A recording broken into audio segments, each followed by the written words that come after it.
Talk about a rare heart condition now that one baseball Hall of Famer learned is not so rare, especially in African Americans. His name is Lee Arthur Smith. He underwent successful heart transplant surgery in Dallas last month, so let me tell you that right off the top. But if you'll pardon the pun, the condition truly came out of left field for him. And Robbie Owens spoke with Smith today about why he's now encouraging others, especially all of you men watching, to listen to your bodies and listen to your loved ones.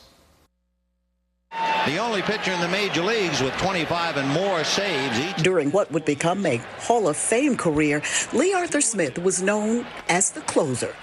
But he had no idea that a rare genetic heart disease, cardiac amyloidosis, was closing in on him. The shortness of breath, really was the first thing. Suddenly, the lifelong athlete and part-time farmer was getting winded just tying his shoes. I just thought it wasn't going to happen to me because I did that. I did all the doctors and then, all these things there. But I think the one person that taught me all this young lady right here. His wife, Diana, suspected that other health issues were connected and kept pushing for answers. I can see things happening, and it's not just from age. So I started reading up on a lot of things. Eventually, the couple found Baylor Scott & White in Dallas and Dr. Amarinder Bindra. He says that persistence likely saved Smith's life.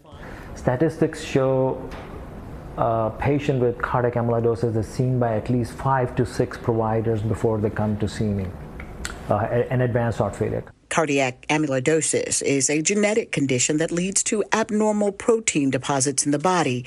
It is more common in African Americans and often presents in ways that are difficult to diagnose. Patients having to undergo knee surgeries, back surgeries in their 40s, in their 50s. He says other early warning signs include strokes, erectile dysfunction in the 40s and 50s, joint pain, and even severe constipation are all clues. So Dr. Bindra says don't dismiss concerns as just getting older. And I tell you, I started looking at some pictures of myself 6 months ago, and when I saw Dr. Bindra, I'm like, he didn't look like the same person, and I'm like, oh my goodness.